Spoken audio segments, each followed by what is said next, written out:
Hello प्यारे बच्चों, आप सभी लोगों का एक बार फिर स्वागत है आपके प्यारे से YouTube channel new success classes में। जैसा कि 2024 स्टार्ट हुआ है, नया सेशन है। इस सेशन में कुछ चेंजिंग भी हुई है।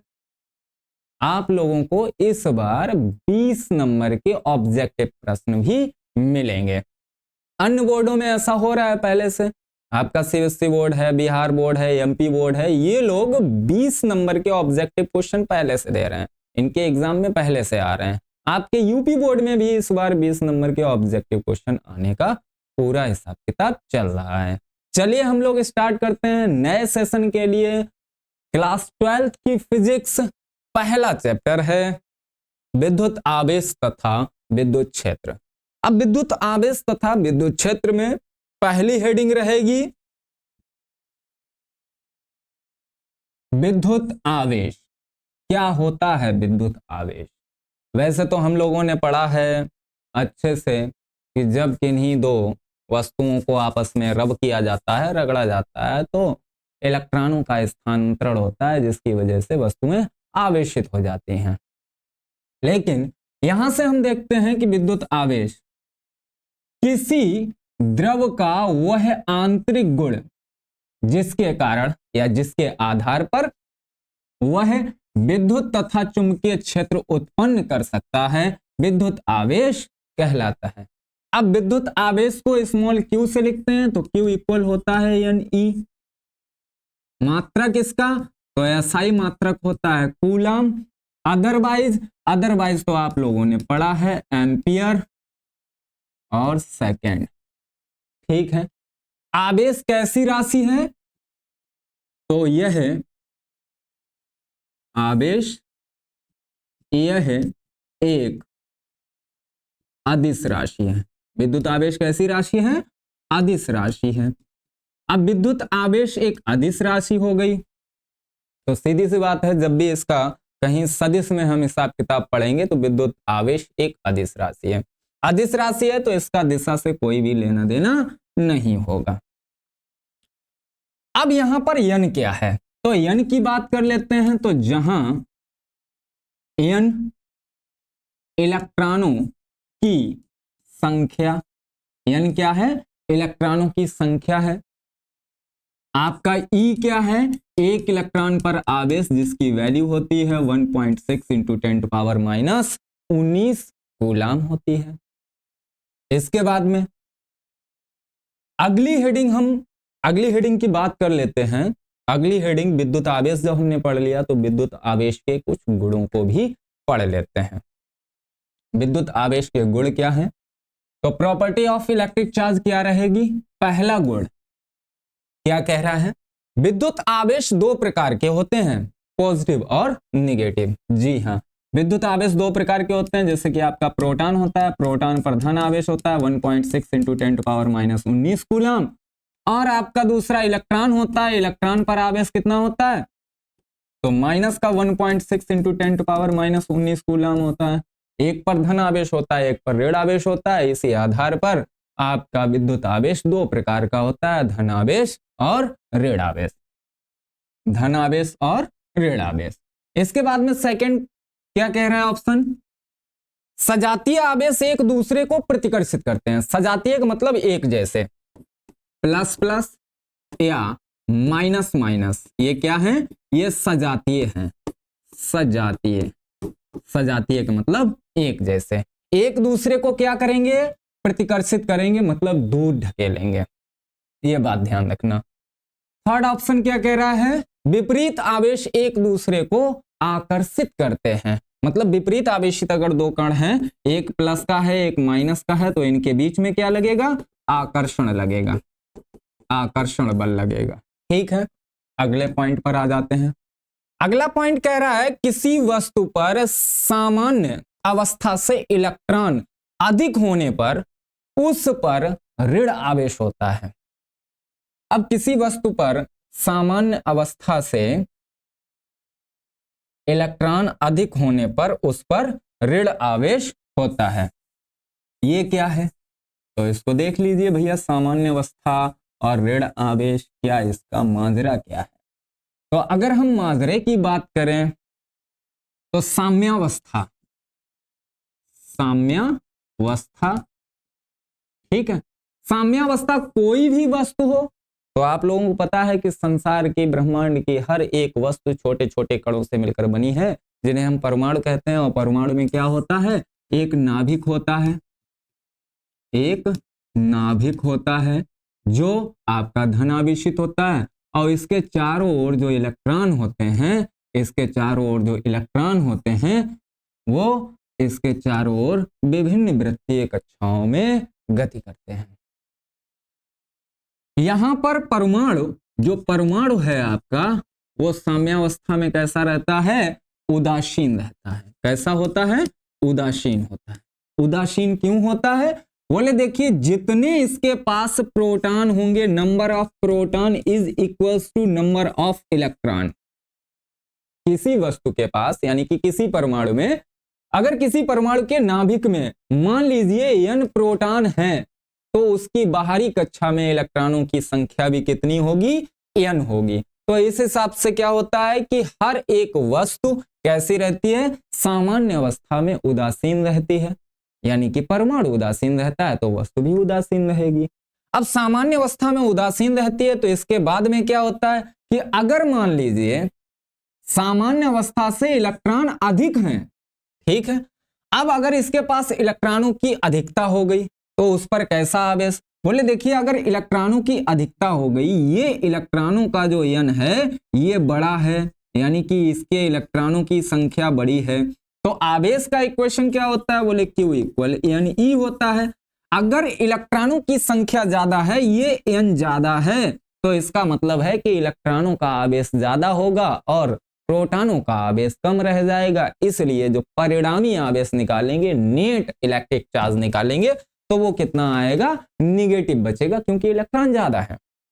तो इसलिए बोला गया है कि आपको ध्यान रखना है कि अगर किसी वस्तु पर सामान्य अवस्था से इलेक्ट्रॉन अधिक होते हैं तो उस पर ऋण आवेश होगा।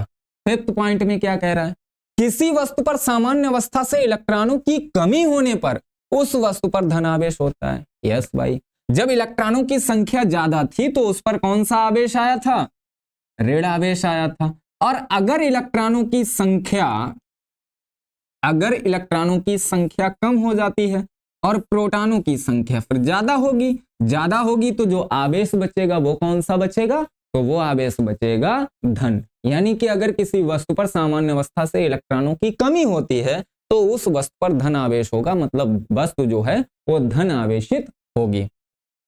अगले पॉइंट को देख लेते हैं। यहां पर आपका पॉइंट दिया गया है 6, क्या है, आवेश स्थानांतरित करने के लिए चालकीय माध्यम की आवश्यकता होती है। मतलब एक वस्तु से दूसरी वस्तु पर जब भी आप आवेश को स्थानांतरित करेंगे, मान लीजिए आपकी ये एक वस्तु है, ये ए हो गई, ये बी हो गई, जब भी आप आवेश का स्थानांतरण करेंगे, चाहे आवेश इधर से इधर जाए, अदरवाइज आवेश इधर से इधर आए, तो आवेश स्थानांतरित तभी हो सकता है, एक से दूसरे पर तभी जाएगा जब कोई चालकीय माध्यम होगा, या तो इसको किसी चालक तार द्वारा जोड़ दिया जाए, अदरवाइज इनको आपस में मिला दिया जाए।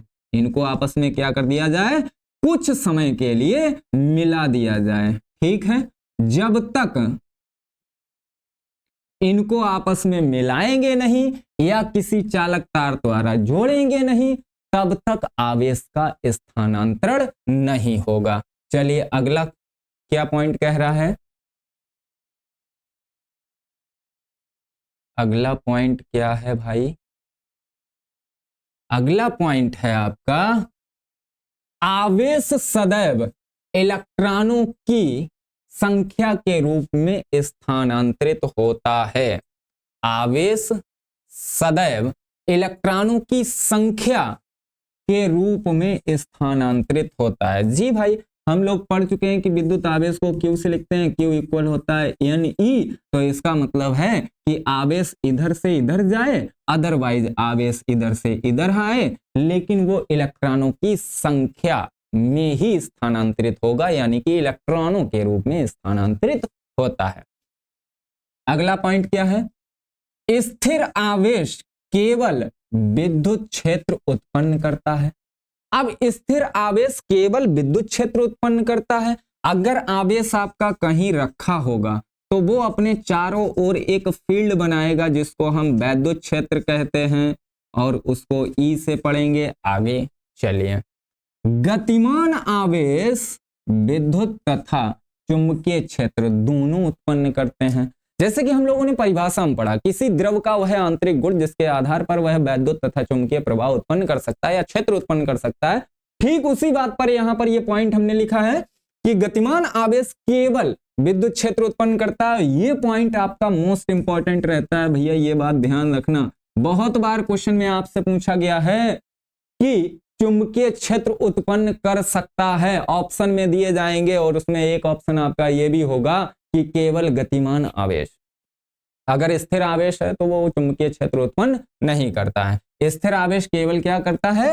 वैद्युत क्षेत्र उत्पन्न करता है, और गतिमान आवेश विद्युत क्षेत्र और चुंबकीय क्षेत्र दोनों उत्पन्न करते हैं। तो इस तरीके से ये आपके विद्युत आवेश के गुण हो गए। चलिए, अच्छा, जिन बच्चों ने अभी नहीं लिखा है तो वो लोग क्या करें, वो लोग स्क्रीनशॉट ले लें भैया, और स्क्रीनशॉट लेने के बाद में इसको नोट कर सकते हैं। चलिए, अगली हेडिंग की तरफ बढ़ें। अगली हेडिंग है आवेश का क्वांटीकरण। क्या होता है आवेश का क्वांटीकरण? तो आवेश का क्वांटीकरण, विद्युत आवेश सदैव इलेक्ट्रॉनों की पूर्ण संख्या के गुणज में एक चालक से दूसरे पर स्थानांतरित, मतलब आना जाना होता है। इसे आवेश का क्वांटीकरण कहते हैं। बेटा, हम लोगों ने पढ़ा है Q इक्वल NE, पढ़ा है? जी हाँ। अब बोले देखिए, अगर कोई एक चालक आपका A है, कोई दूसरा चालक आपका B है, आवेश आप इधर से इधर लेके जाएं या आवेश आप इधर से इधर लेके आए, ठीक है? बोले ठीक है।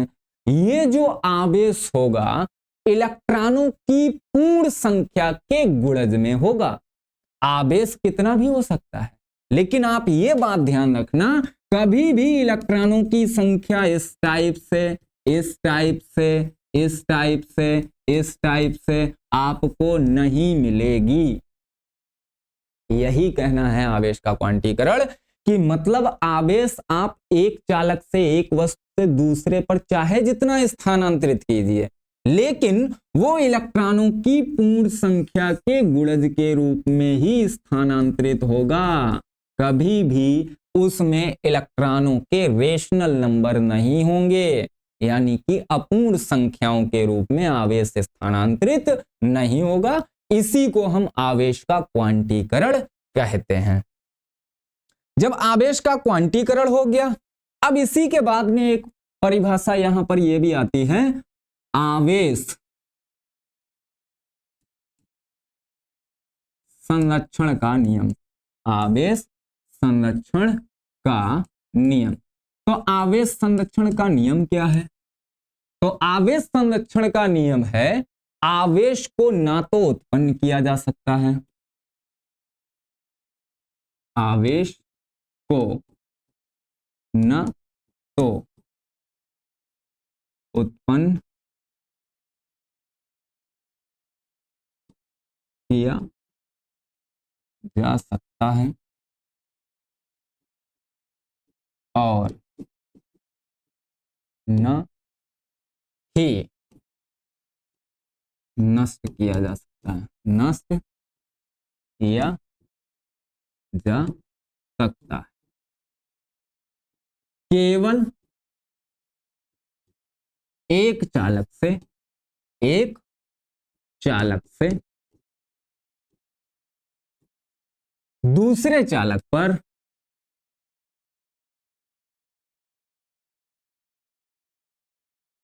स्थानांतरित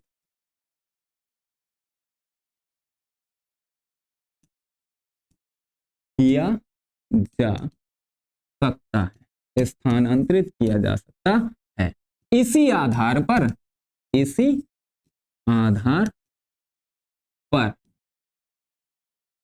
संसार का संपूर्ण आवेश संरक्षित रहता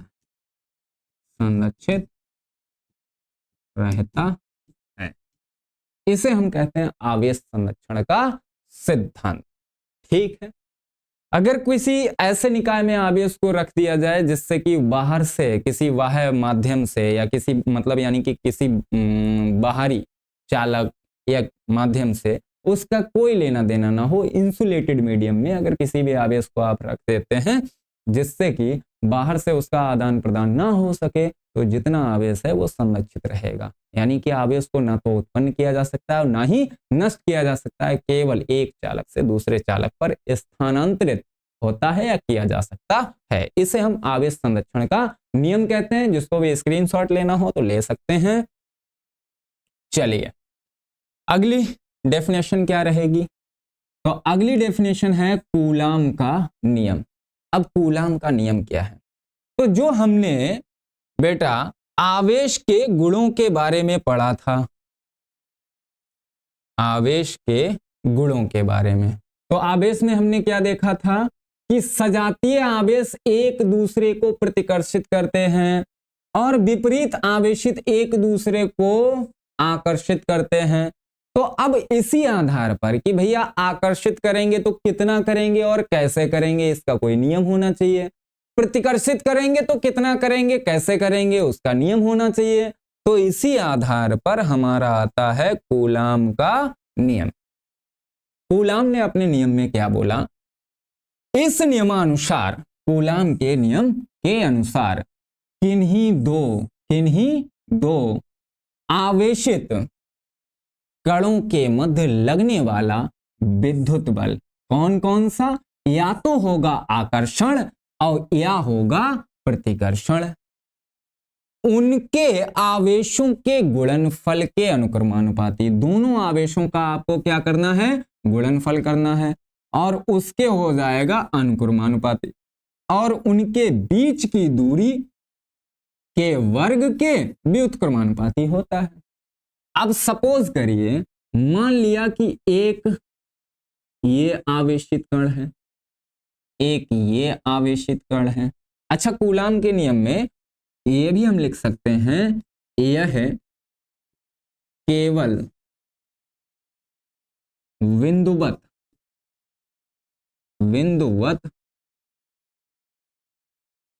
आवेश के लिए सत्य है, बिंदुवत आवेश के लिए सत्य है। ठीक है, मतलब इस नियम, ये जो नियम है केवल छोटे छोटे बिंदुवत आवेशों के लिए है। और हम लोग जो अभी फिजिक्स में पढ़ेंगे, first chapter, second chapter, third chapter, इसमें हम सारा कुछ बिंदुवत आवेश ही पढ़ेंगे।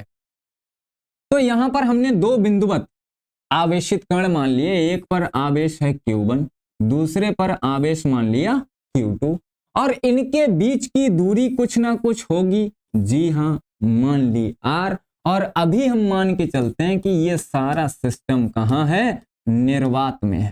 कहाँ है? निर्वात में है। अब कूलाम का नियम क्या कहता है? तो कूलाम का नियम कहता है कि इन दोनों के बीच जो लगने वाला वैद्युत बल होगा, कौन सा होगा? आकर्षण होगा अथवा प्रतिकर्षण होगा। वो किस पर निर्भर करेगा? तो वो आवेशों की प्रकृति पर निर्भर करेगा। किस पर निर्भर करेगा? आवेशों की प्रकृति पर। अगर सपोज करिए कि ये प्लस है, ये प्लस है, तो कौन सा लगेगा? तो कौन सा लगेगा? प्रतिकर्षण लगेगा। कौन सा लगेगा? प्रतिकर्षण। अगर ये माइनस है, ये भी माइनस है, तो कौन सा लगेगा? प्रतिकर्षण लगेगा। अगर मान लीजिए कि ये आपका एक जो आवेशित कण है वो आपका हो जाए प्लस का और दूसरा हो जाए माइनस का, तब यहां पर आकर्षण लग जाएगा। आकर्षण लग जाएगा क्योंकि विपरीत हो गए। तो अभी हम कुछ भी मान सकते हैं, प्लस प्लस मान सकते हैं, माइनस माइनस मान सकते हैं, ठीक, प्लस या माइनस मान सकते हैं। हमें सिर्फ कूलम का नियम समझना है। प्लस प्लस क्या करेंगे, प्लस प्लस क्या करेंगे, प्रतिकर्षण। क्या करेंगे, प्रतिकर्षण। माइनस माइनस क्या करेंगे, माइनस माइनस ये भी प्रतिकर्षण करेंगे। प्लस माइनस क्या करेगा, आकर्षण करेगा। प्लस माइनस क्या करेगा, आकर्षण करेगा। चलिए अब कूलाम के नियम को हम अप्लाई करते हैं, मतलब यानी कि इसको समझते हैं। क्या बोला, तो कूलाम के नियमानुसार क्या है कि इनके बीच जो लगने वाला बल है वो अनुक्रमानुपाती होगा किसके, दोनों आवेशों के गुणनफल के। कर दिया भाई हमने। आगे कह रहा है कि उनके बीच की दूरी जो है उसके वर्ग के व्युत्क्रमानुपाती होगा, यानी कि F प्रोपोर्शनल, दूरी का स्क्वायर करके उल्टा कर दीजिए, व्युत्क्रमानुपाती हो गया। अब क्या क्वेश्चन कह रहा है, तो इनका नियम कह रहा है कि भैया आप तो हमने जो बोला आपने कर दिया, अब इनको मिला दीजिए। तो मिलाने पर F प्रोपोर्शनल क्या हो जाएगा, Q1 Q2 upon R square. अच्छा प्रोपोर्शनल का साइन हटाएंगे, प्रोपोर्शनल का साइन हटाएंगे तो कोई न कोई नियतांक लेके आएंगे। तो आप यहाँ के भी ले आ सकते हो, आप यहाँ के भी ला सकते हो, ठीक है। अच्छा Q1 Q2 upon R square हो गया, ये कूलाम का नियम हो गया। मात्रक क्या रहेगा, तो बल है, बल का मात्रक न्यूटन रहेगा।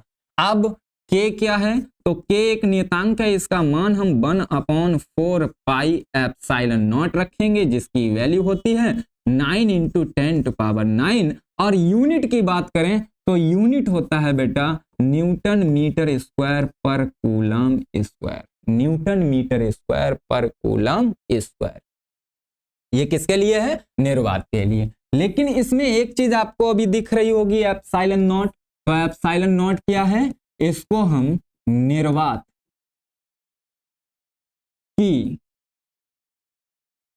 विद्युतशीलता, निर्वात की विद्युतशीलता कहते हैं, निर्वात की विद्युतशीलता कहते हैं। अब इसका मान कितना होता है, तो 8.85 × 10⁻⁻12 यूनिट कूलम स्क्वायर पर न्यूटन मीटर स्क्वायर होती है, ये इसकी यूनिट हो गई। तो ये है आपका कूलम का नियम। कूलम का नियम क्या कहता है कि किन्हीं दो बिंदु आवेशों के मध्य लगने वाला विद्युत बल, आकर्षण या प्रतिकर्षण, उन आवेशों के गुणनफल के अनुक्रमानुपाती तथा उनके बीच की दूरी के वर्ग के व्युत्क्रमानुपाती होता है। उसके बाद में आप यहाँ सीधा सीधा आ जाएंगे, और यहाँ आ जाएंगे तो इसको हम ऐसे भी लगा सकते हैं। अदरवाइज जैसे हमने के की वैल्यू रखी, तो के की वैल्यू रखने के बाद में हम कैसा लगा सकते हैं, इसी नियम को के की वैल्यू रखने के बाद में तो हम यहाँ लिख सकते हैं F = 1/4 pi epsilon not Q1 Q2 R square Newton. ठीक है, ये हम जब एप्सिलॉन मतलब के की वैल्यू रख देंगे तब ये आपका इतना हो जाएगा। चलिए आगे हम, तो आगे है कूलम का नियम सदिश रूप में। अच्छा कूलम का नियम सदिश रूप में है, तो उससे पहले हम कुछ चीजों को और जान लेते हैं। ये जो बल होता है, यह बल दोनों बिंदु आवेशों को मिलाने वाली रेखा के अनुदिश, रेखा के अनुदिश कार्य करता है, कार्य करता है।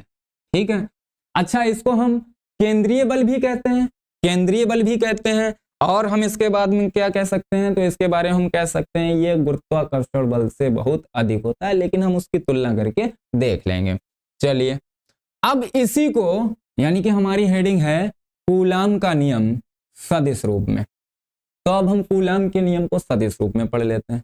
तो सदिश रूप में पढ़ने के लिए हम यहां पर मान लेते हैं कि भैया एक आपका आवेश है Q1, और आपका दूसरा आवेश यहां पर है Q2। ये हमने मान लिया, एक आवेश क्या है Q1 और दूसरा आवेश है Q2। अच्छा, Q1 से Q2 का जो स्थित सदिश है उसको हम मान लेते हैं R1। क्या मान लेते हैं? R1। और जो Q2 से Q1 का स्थित सदिश है उसको हम मान लेते हैं R2। क्या मान लेते हैं? R2। ठीक है। अच्छा, अगर Q1 इस पर बल लगाएगा तो इधर आएगा Q2 पर बल, Q2 पर बल Q1 की वजह से। ठीक है। चलिए, अब यहां पर अगर हम इस Q1 के द्वारा Q2 पर, Q1 के द्वारा Q2 पर बल आरोपित करेंगे तो हम यहां पर लिख सकते हैं कि ये यहां पर, चलिए दूरी दूरी दूरी दूरी दूरी, तो यहां पर लिखेंगे F21 दूसरे कण पर बल किसकी वजह से? वन की वजह से। क्या होता है? कि Q1 Q2 upon R square, upon R square. ठीक है, ये तो हो गया परिमाण। और इंटू, तो इंटू होगा इसका एकांक सदिश, एकांक सदिश। समझिए समझिए समझिए, हम लोगों ने पढ़ा है कि एकांक सदिश बराबर होता है कोई सदिश बटे उस सदिश का परिमाण, कोई सदिश बटे उस सदिश का परिमाण। अब यहां से अगर हम देखेंगे तो सदिश बराबर हम क्या लिख सकते हैं? तो सदिश बराबर हम लिख सकते हैं एकांक सदिश और इंटू सदिश ए का परिमाण। यही तो लिख सकते हैं, यही तो लिख सकते हैं। तो हमें इसको सदिश रूप में लिखना है। अब सदिश रूप में लिखना है तो ये हमने लिख दिया इतना परिमाण। ये क्या है? ये इतना क्या है? ये, तो ये रहा परिमाण। ठीक है। अब उसके बाद में एकांक सदिश, तो एकांक सदिश ले आए। अब एकांक सदिश का हमें मान रखना है, तो एकांक सदिश का मान रखेंगे तो F21 equal F21 F21 equal कितना होगा? बोले K तो ठीक है, Q1 Q2 ये भी ठीक है, इसके बाद में बोले R स्क्वायर ये भी ठीक है। एकांक सदिश की जगह पे हम क्या रख सकते हैं? तो एकांक सदिश की जगह पे रख सकते हैं मतलब सदिश A। अब सदिश A रख सकते हैं तो सदिश A क्या होगा? तो सदिश A क्या होगा? R2 minus R1, R2 minus R1, यहां से वहां के लिए। ठीक है। चलिए, अपॉन में क्या होगा? तो अपॉन में होगा परिमाण, यानी कि R2 माइनस R1, यही तो होगा, यही तो होगा। हमने सिर्फ इसकी जगह पे ये जो यहाँ पर R था, R की जगह पे ये लगा दिया। अब परिमाण, तो परिमाण हम मान लेते हैं, यानी कि R2 माइनस R1 परिमाण R मान लिया। R मान लिया तो हम यहाँ पर लिख सकते हैं F21 equal KQ1 Q2 by R square into R2 minus R1 और अपॉन में R हो जाएगा। तो इसी को हम 21 equal KQ1 Q2 upon RQ, और आपका क्या है? और आपका क्या है? R2 माइनस R1, इतना लिख सकते हैं। अच्छा, इसकी जगह पे हम ये भी तो लिख सकते हैं, ये क्या है? परिमाण है। परिमाण की जगह पे अगर हम क्या लिखेंगे तो सदिश रूप में ऐसा भी तो लिख सकते हैं, यानी कि हम इसको क्या लिख सकते हैं? ऐसे भी लिख सकते हैं क्या? या क्या लिख सकते हैं? तो F21 equal KQ1 Q2 upon R2 minus R1 का whole cube into R2 minus R1। ऐसे भी तो लिख सकते हैं इसको, ऐसे भी तो लिख सकते हैं। परिमाण है, ये R क्या है? परिमाण है। परिमाण की जगह पे हम लिख सकते हैं, अब परिमाण की जगह पे जो हमने लिखा, मतलब यानी कि अगर इसका परिमाण r है, इसका परिमाण r है, तो हम r की जगह पे ये तो अप्लाई कर सकते हैं, इतना r की जगह पे इतना तो अप्लाई कर ही सकते हैं, क्योंकि ये r का परिमाण है तो इतना अप्लाई कर सकते हैं। तो ये आपका जो कूलाम का नियम है वो सदिश रूप में है। जिसको भी स्क्रीनशॉट लेना है तो वो आराम से ले सकते हैं। चलिए अगले क्वेश्चन की ओर यानी कि अगले हेडिंग की ओर बढ़ते हैं। कूलाम के नियम की सीमाएं। अच्छा, कूलाम के नियम की सीमाओं में एक पॉइंट तो हम पढ़ ही चुके हैं कि ये बल जो है सदैव दोनों बिंदु आवेशों को मिलाने वाली रेखा के अनुदिश लगता है, और वो रेखा कहीं ना कहीं केंद्र से होकर जाती है, तो इसको केंद्रीय बल भी कहते हैं। चलिए अगला पॉइंट क्या है, कूलाम के नियम की सीमाएं। नंबर 1 में क्या कहता है, यह नियम केवल बिंदु आवेशों के लिए मान्य है। पहले भी बता चुके हैं, ये नियम केवल बिंदुवत आवेशों के लिए ही सत्य है, लागू होगा, अगर बिंदु आवेश नहीं है तो लागू नहीं होगा। ठीक है, सेकंड पॉइंट पर थोड़ा देख लेते हैं। यह नियम केवल स्थिर आवेशों के लिए लागू होता है, मतलब अगर दोनों आवेशित कण स्थिर हैं, मतलब रुका हुआ है, तभी यह नियम लागू होगा। ठीक है, चलिए अगले पॉइंट को देख लेते हैं।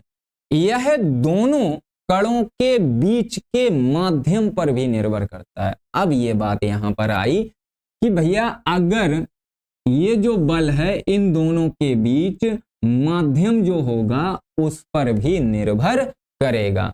माध्यम पर किस प्रकार निर्भर करता है, इसको भी हमें पढ़ना है। फिलहाल में आप ये मान के चलिए कि जो गुरुत्वाकर्षण बल होता है वो माध्यम पर निर्भर नहीं करता है, लेकिन जो वैद्युत बल है वो माध्यम पर निर्भर करता है, माध्यम पर निर्भर करता है।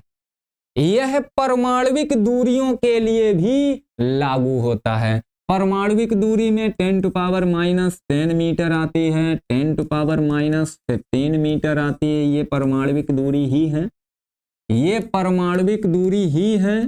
ठीक है, अब ये जो परमाणविक दूरी है, मतलब इतनी दूरी पर अगर दो बिंदु आवेश, मतलब कम से कम छोटी से छोटी इतनी दूरी पर अगर दो बिंदुवत आवेशित कण रखे हैं, तब उन पर न्यूटन का जो कूलाम का जो नियम है वो लागू होगा। अन्यथा अगर इससे भी कम दूरी पर हैं तो कूलाम का नियम वैलिड नहीं है, लागू नहीं होगा। अगले पॉइंट पर देख लेते हैं।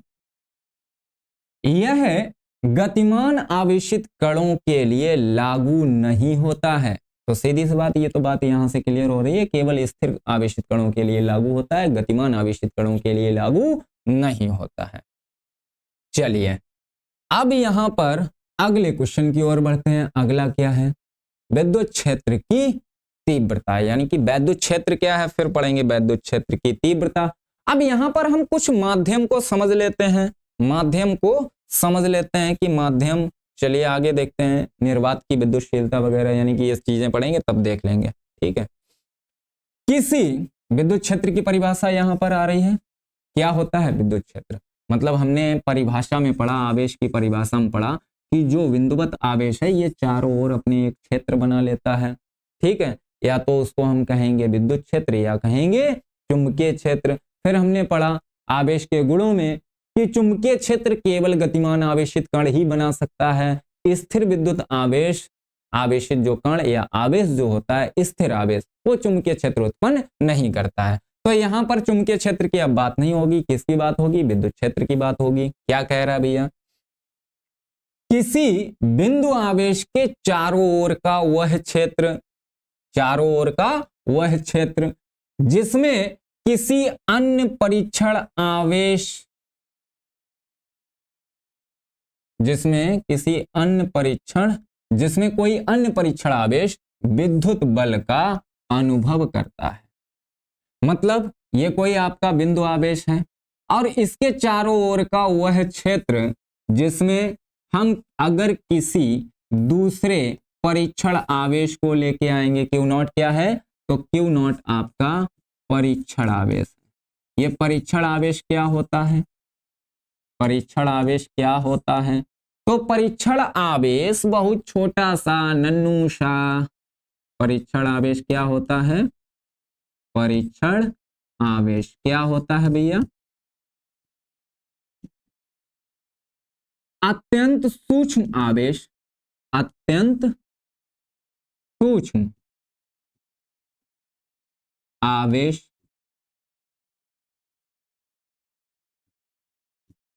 जिसका स्वयं का मतलब जिसका या जो स्वयं का, जो स्वयं का वैद्युत क्षेत्र तथा चुंबकीय क्षेत्र, वैद्युत क्षेत्र तथा चुंबकीय क्षेत्र उत्पन्न न कर सके। ठीक है, मतलब इतना छोटा सा आवेश, सिर्फ हम इसको परीक्षण के लिए कहीं भी हमें प्रयोग करना होगा, कुछ भी हमें जानना होगा तो परीक्षण आवेश को लेके आएंगे। ये खुद का ना तो वैद्युत क्षेत्र उत्पन्न करेगा और ना ही चुंबकीय क्षेत्र उत्पन्न करेगा, इसलिए इसको हम क्या बोलते हैं? परीक्षण आवेश बोल देते हैं। अब क्या बोला गया कि जब हम मतलब किसी बिंदु आवेश के चारों ओर का वह क्षेत्र जिसमें किसी परीक्षण आवेश को लाने पर वह एक वैद्युत बल का अनुभव करता है, कौन सा? अगर ये प्लस है, अच्छा परीक्षण आवेश को सदैव धनात्मक मानते हैं, इसे सदैव धनात्मक, इसे सदैव पॉजिटिव मानते हैं। ये बात विशेष, परीक्षण आवेश को सदैव कैसा मानेंगे? पॉजिटिव मानेंगे। अगर ये पॉजिटिव है और ये भी पॉजिटिव है तो क्या करेगा?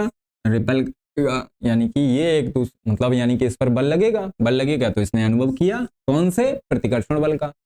अगर सपोज करिए यहां पर परीक्षण आवेश को लेके आए लेकिन ये था माइनस का, तो ये आकर्षित करेगा। सही है, यानी कि किसी बिंदु आवेश के चारों ओर का वह क्षेत्र जिसमें किसी भी परीक्षण आवेश को लाने पर, मान लीजिए यहां पर लेके आए, ये आपका प्लस का है तो इधर दूर भगाएगा, ये आपका इधर अगर क्यू नॉट लेके आए, सपोज करिए कि ये माइनस का है तो आकर्षित करेगा, प्लस का है तो प्रतिकर्षित करेगा, यानी कि बल लगाएगा। और बल का अगर अनुभव कर रहा है उसके चारों ओर का वह क्षेत्र जिसमें कोई परीक्षण आवेश किसी वैद्युत बल का आकर्षण अथवा प्रतिकर्षण का अनुभव करता है, तो हम कह सकते हैं कि वह उस बिंदु के चारों ओर, वो जो क्षेत्र है उस बिंदु के चारों ओर जो क्षेत्र है वैद्युत क्षेत्र है। क्या है? वैद्युत क्षेत्र है। चलिए अगली हेडिंग की ओर बढ़ते हैं। विद्युत बल, विद्युत क्षेत्र बल रेखाएं, यानी कि विद्युत क्षेत्र रेखाएं भी बोल सकते हैं या वैद्युत बल रेखाएं, जिनको हम सीधा सीधा क्या बोलते हैं? वैद्युत बल रेखाएं, वैद्युत बल रेखाएं, वैद्युत बल रेखाएं। ठीक है, अब ये वैद्युत बल रेखाएं क्या होती हैं? विद्युत क्षेत्र में खींची गई वे काल्पनिक निष्कोण वक्र रेखाएं जिन पर एकांक धनावेश पृथक्कृत, पृथक्कृत का मतलब अलग अलग, पृथक्कृत का मतलब अलग अलग, अलग अलग, ठीक, गति करता है, विद्युत बल रेखाएं कहलाती हैं। कैसे? जरा देख लीजिए। यहां पर हम सपोज किया कि ये हमारा बिंदुवत आवेश है प्लस क्यू, प्लस क्यू। ठीक है, अब यहां पर सपोज करिए कि हम लेके आए क्यू नॉट। अब क्यू नॉट लेके आए, ये तो प्लस का माना जाता है, तो ये इस पर बल लगाएगा इधर की ओर, बल लगाएगा इधर की ओर। अच्छा, अगर हम बेटा क्यू नॉट को यहां लेके आए, क्यू नॉट को यहां लेके आए, तब भी बल लगाएगा इधर की ओर। सही है। अच्छा, अगर सपोज करिए कि हम क्यू नॉट को यहां लेके आए, यहां लेके आए, तब ये बल लगाएगा इधर की ओर। अगर हम क्यू नॉट को इधर लेके आए तो ये बल लगाएगा इधर की ओर। सही है। तो विद्युत बल रेखाएं क्या है? विद्युत क्षेत्र में खींची गई वे काल्पनिक निष्कोण वक्र रेखाएं जिन पर एकांक धनावेश पृथक गति करता है, विद्युत बल रेखाएं कहलाती हैं। ये जो हमने दिशा बनाने के मतलब दिशा प्रदर्शित करने के लिए, बल की दिशा को प्रदर्शित करने के लिए जो रेखाएं खींची हैं, ये भी आपकी बल रेखाएं ही हैं, वैद्युत बल रेखाएं ही हैं। और ये जो बल रेखाएं हैं वो एकांक आवेश के लिए हैं या पृथक आवेश के लिए। किसके लिए हैं? पृथक आवेश के लिए। ठीक है, अब पृथक आवेश के लिए हमने जब खींची, पृथक आवेश के लिए हमने खींची, तो ये तो सीधी सीधी हमें दिख रही है। कहां तक? बोले देखिए भाई, आवेश से स्टार्ट होती हैं, ये प्लस का आवेश है, आवेश से स्टार्ट होती हैं और कहां तक जाती हैं? अनंत तक जाएंगी। कहां तक जाएंगी? अनंत तक जाएंगी। कहां तक जाएंगी? अनंत तक जाएंगी। कहां तक जाएंगी? अनंत तक जाएंगी। अनंत तक जा रही हैं। ठीक है, कहां तक जा रही हैं? अनंत तक जा रही हैं। तो पृथक आवेश के कारण, अगर धन आवेश है, पृथक आवेश है मतलब अकेला है और वो भी कैसा है? धन आवेश है, तो उससे जो वैद्युत बल रेखाएं जाएंगी वो आवेश से स्टार्ट होंगी और कहां तक जाएंगी? अनंत तक। किधर जाएंगी? बोले चारों तरफ जाएंगी, चारों तरफ जाएंगी। क्लियर है? चलिए, अब अगर यहीं पर आपका होता ऋण आवेश, ये माइनस क्यू हो गया। अब यहां पर हम लेके आते क्यू नॉट, तो क्यू नॉट को खींचता अपनी ओर। यहां अगर क्यू नॉट लेके आते तो क्यू नॉट को खींचता अपनी ओर। यहां अगर हम क्यू नॉट को लेके आते तो क्यू नॉट को खींचता अपनी ओर। अगर यहां हम क्यू नॉट को लेके आते तो क्यू नॉट को खींचता अपनी ओर। तो हम कह सकते हैं, जब हमने प्लस के लिए देखा तो हमने देखा कि वैद्युत बल रेखाएं प्लस आवेश से स्टार्ट हो रही थी और अनंत तक जा रही थी। लेकिन जब इसके विपरीत हमने माइनस के लिए देखा तो माइनस क्या कर रहा है? बोले वैद्युत बल रेखाएं इसके लिए भी निरूपित हो रही हैं, इसके लिए भी हैं, लेकिन कहां? बोले अनंत से आ रही हैं। कहां आ रही हैं? बोले आवेश पर आ रही हैं, आवेश की ओर आ रही हैं। अनंत से आ रही हैं, कहां तक? आवेश की ओर आ रही हैं। किसके लिए? माइनस के लिए। तो यहां से एक बात आप ये समझ लीजिए, धन आवेश से वैद्युत बल रेखाएं निकलती हैं, कहां तक जाती हैं? अनंत तक। ऋण आवेश के लिए वैद्युत बल रेखाएं आती हैं, कहां पर आती हैं? आवेश की ओर आती हैं। कहां से आती हैं? अनंत से आती हैं। कहां से आती हैं? अनंत से आती हैं। कहां से आती हैं? अनंत से आती हैं। चलिए, इसके बाद में हम विद्युत बल रेखाओं के बारे में थोड़ी और जानकारी ले लेते हैं। अगर हम विद्युत बल रेखाएं दो आवेशों के लिए देखेंगे, अभी तो हमने एक एक आवेश के लिए देखी थी, अगर हम दो आवेशित कणों को एक दूसरे के पास रखते हैं, अब दोनों में हम चलिए मान के चलते हैं कि दोनों भाई प्लस, दोनों कैसे हैं? प्लस हैं। प्लस प्लस क्या करेगा? प्रतिकर्षण। प्लस प्लस क्या करेगा? प्रतिकर्षण। यानी कि जो वैद्युत बल रेखाएं होंगी वो ऐसी जाएंगी, जो वैद्युत बल रेखाएं होंगी वो इस तरीके से जाएंगी। सही है? यानी कि एक दूसरे से प्लस से बाहर निकलेंगी तो फिर ऐसे आ जानी चाहिए, प्लस से बाहर निकलेंगी ऐसे आ जानी चाहिए, और बोले ऐसे आ जानी चाहिए, और बोले ऐसे चली जानी चाहिए, और बोले ऐसे चली जानी चाहिए, और ऐसे चली जानी चाहिए। ठीक है, ऐसे चली जानी चाहिए, ऐसे चली जानी चाहिए, ऐसे चली जानी चाहिए। तो प्लस आवेश से जो भी वैद्युत बल रेखाएं जाएंगी वो निकलेंगी, आवेश से निकलेंगी। ठीक है, और जब आवेश से निकलेंगी, इससे भी निकल रही है, इससे भी निकल रही है, एक दूसरे को प्रतिकर्षित करेंगे तो एक दूसरे से दूर जाएंगे, एक दूसरे से दूर जाएंगे। अच्छा, अगर सपोज करिए कि ये तो एक प्लस था एक माइनस था, अगर यहां पर एक प्लस था एक माइनस था, अब अगर हम दोनों माइनस ले लें, तब क्या होगा? बोले माइनस पर आती हैं तो ये भी तो एक दूसरे को प्रतिकर्षित करेंगी, आएंगी। आएंगी, आएंगी, ठीक है, आएंगी, आएंगी, इस पर भी आएंगी, आएंगी, आ रही है, माइनस पर भी आ रही है भैया, ये लीजिए, माइनस पर भी आ रही है, माइनस पर भी आ रही है, माइनस पर आ रही है, ठीक है, क्योंकि ये माइनस माइनस भी एक दूसरे को क्या करते हैं, प्रतिकर्षित करते हैं।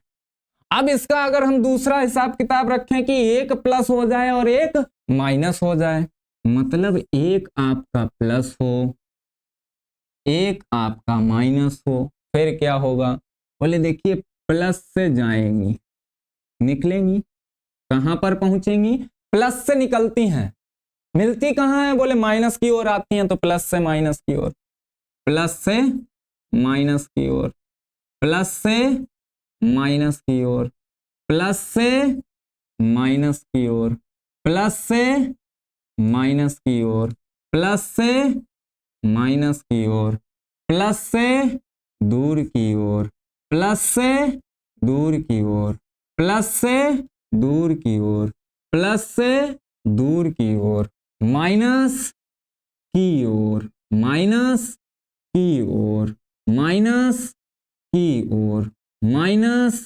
की ओर। तो इस तरीके से हमारी वैद्युत बल रेखाएं होंगी अगर एक प्लस है और एक माइनस है, एक प्लस है और एक माइनस का क्यू है। अब एक और यहां पर बात होती है कि किसी, ये जो वैद्युत बल रेखाएं होती हैं यह क्या बताती हैं, वैद्युत क्षेत्र की दिशा,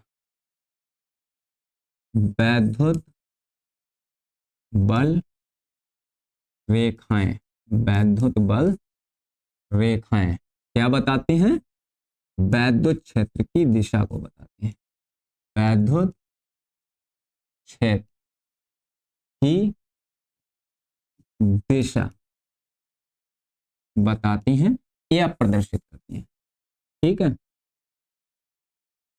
प्रदर्शित करती हैं। वैद्युत बल रेखाएं क्या करती हैं, वैद्युत क्षेत्र की दिशा प्रदर्शित करती हैं। दूसरी बात यहां पर, तो दूसरी बात का विशेष ध्यान रखना कि दूसरी बात क्या है, तो दूसरी बात हम यूं कह सकते हैं,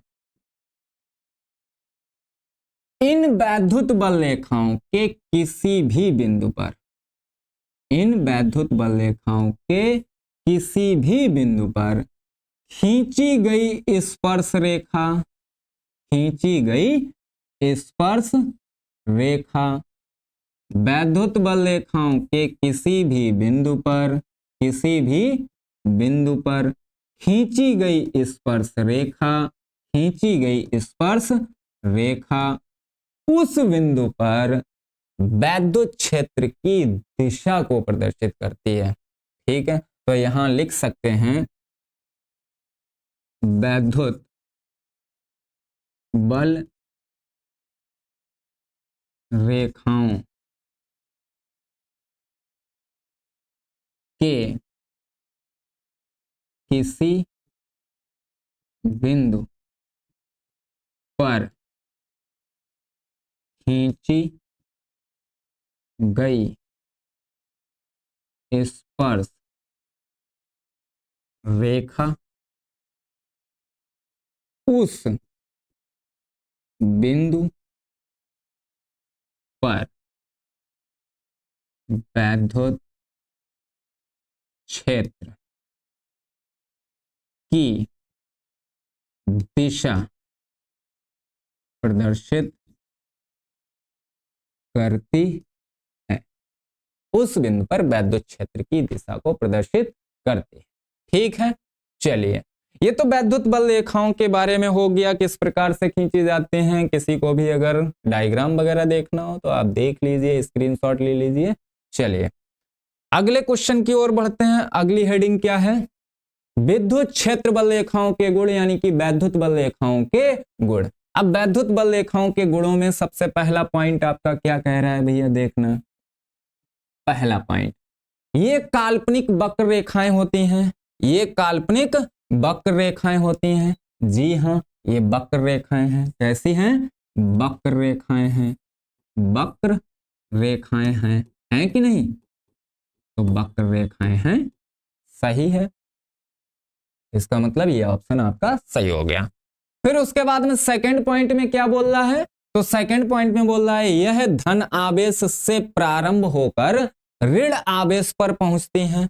चलिए भाई देख लेते हैं, क्या ये रेखाएं धन आवेश से प्रारंभ होकर ऋण आवेश पर पहुंच रही हैं? जी हाँ, पहुंच रही हैं। तो सेकंड प्रॉपर्टी भी हो गई। थर्ड में क्या बोल रहा है? इनके किसी बिंदु पर खींची गई स्पर्श रेखा उस बिंदु पर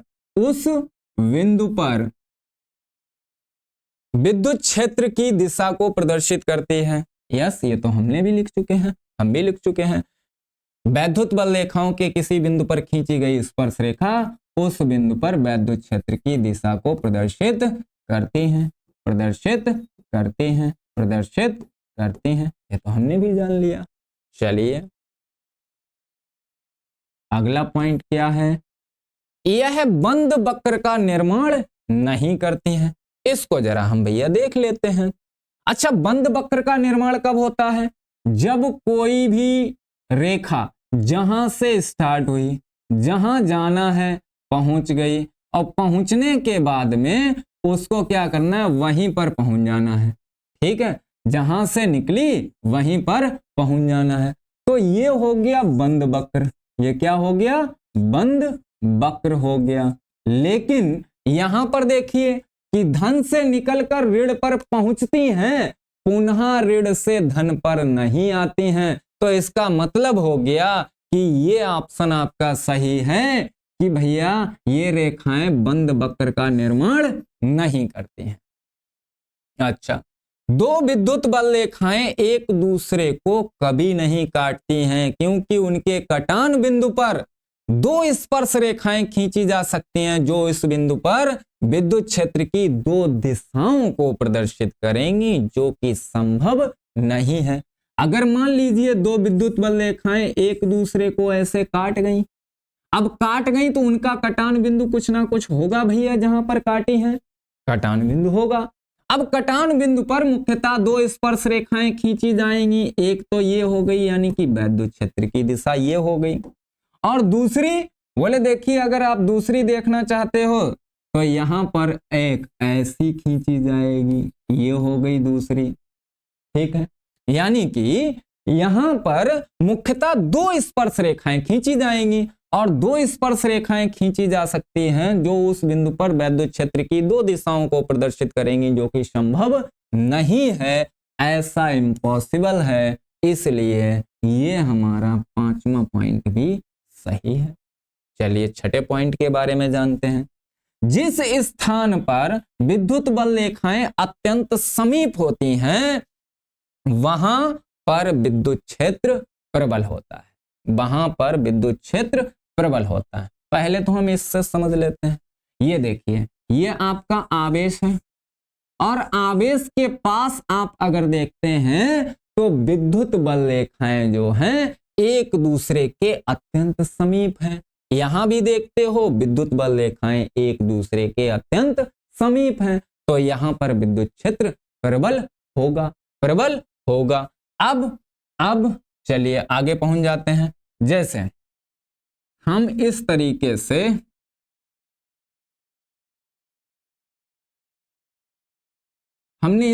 से विद्युत बल रेखाएं बना दी। अब एक आवेश हमने मान लिया कि यहां पर रखा है, फिर उसी आवेश को फिर हमने रख दिया यहां पर, और फिर उसी आवेश को हमने रख दिया यहां पर। ठीक है, इस तरीके से हमने तीन बिंदु लिए। एक बिंदु आपका ये ले लिया, एक बिंदु ये ले लिया, और एक बिंदु ये ले लिया। ठीक, इस तरीके से। अब इस तरीके से हमने तीन जगह आवेश को रखा।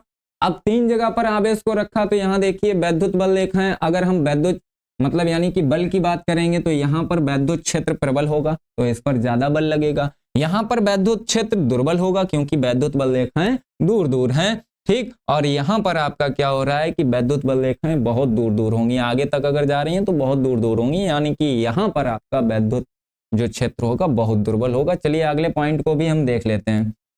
अगला पॉइंट क्या है, जिस स्थान पर विद्युत बल रेखाएं एक दूसरे के अत्यंत समीप होती हैं वहां पर विद्युत क्षेत्र प्रबल होता है, और जिस स्थान पर विद्युत बल रेखाएं एक दूसरे से दूर होती हैं, दूर दूर होती हैं, वहां पर विद्युत क्षेत्र दुर्बल होता है। मतलब यहां पर दूर दूर है, इसका मतलब इन दोनों पॉइंटों पर सबसे विद्युत क्षेत्र कम होगा इस बिंदु पर, यानी कि E3 सबसे कम होगा। ये यहां पर E2 है, ये यहां पर E1 है, तो इनका हिसाब किताब रहना चाहिए E3 is less than E2 is less than E1।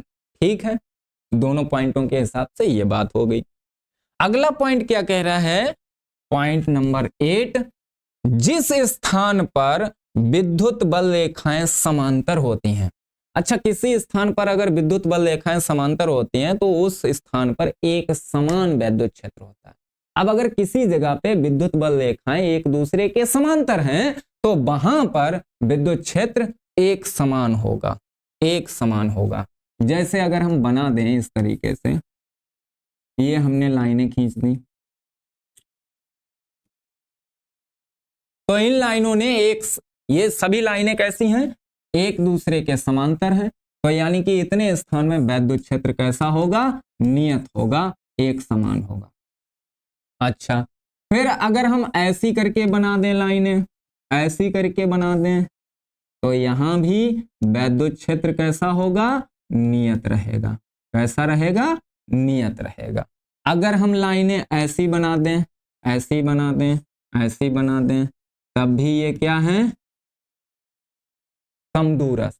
कैसी हैं, समदूरस्थ हैं। तो सीधी सी बात है, यहां पर भी विद्युत क्षेत्र एक समान रहेगा, नियत रहेगा, क्योंकि समांतर हूं या समदूरस्थ हूं, समांतर हूं या समदूरस्थ हूं, तो वहां पर विद्युत क्षेत्र नियत रहता है, एक समान रहता है।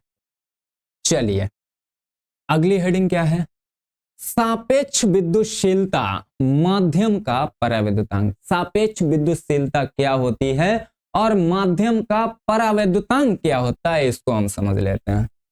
हमने मान लिया क्या माना कि दो आवेशित कण हैं, एक आपका Q1 है और एक आपका Q2 है। दोनों कहां पर हैं, निर्वात में हैं। कहां हैं, निर्वात में है।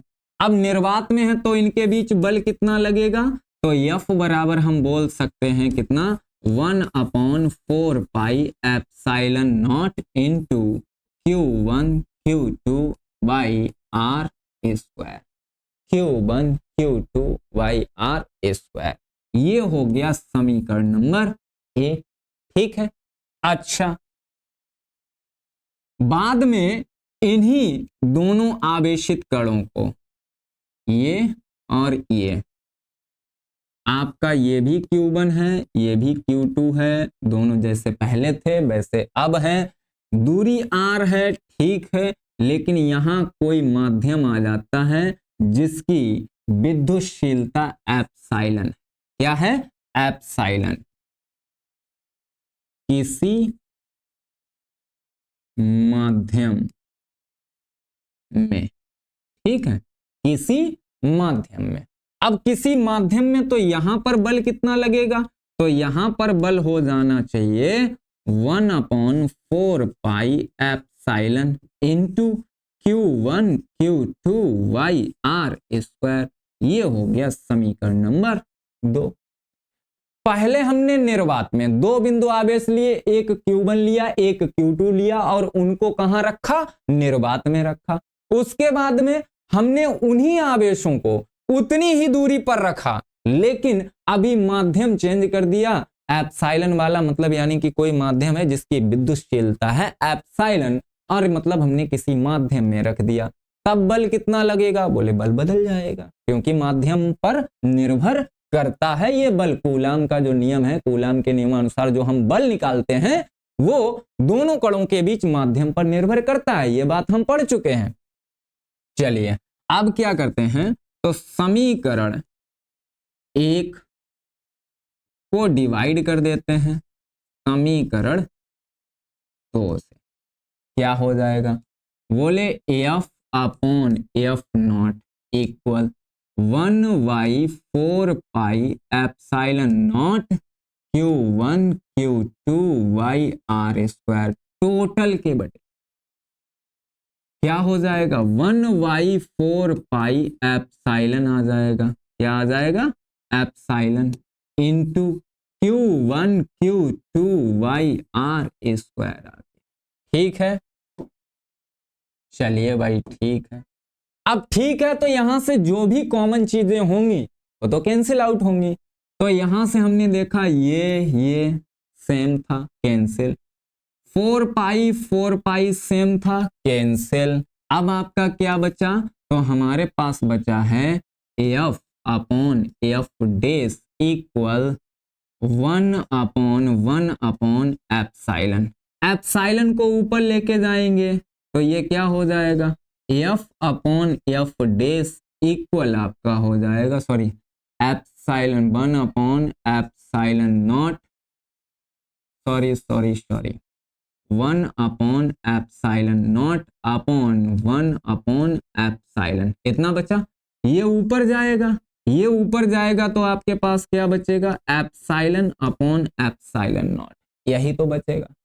चलिए, एप्सिलॉन अपॉन एप्सिलॉन नॉट जो है इसी को हम लिखते हैं एप्सिलॉन आर से। इसी को क्या लिखते हैं? एप्सिलॉन आर से। और एप्सिलॉन आर क्या है? जहां एप्सिलॉन आर, जहां एप्सिलॉन आर क्या है? इसको हम कहते हैं सापेक्ष विद्युतशीलता। सापेक्ष विद्युतशीलता।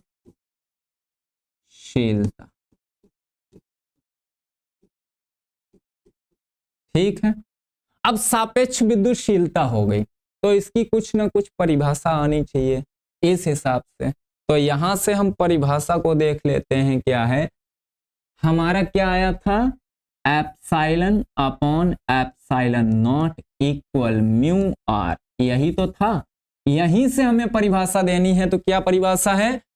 किसी माध्यम की विद्युतशीलता एप्सिलॉन तथा निर्वात की विद्युतशीलता एप्सिलॉन नॉट। ये एप्सिलॉन किसी माध्यम की विद्युतशीलता है, निर्वात की विद्युतशीलता एप्सिलॉन नॉट हो गई।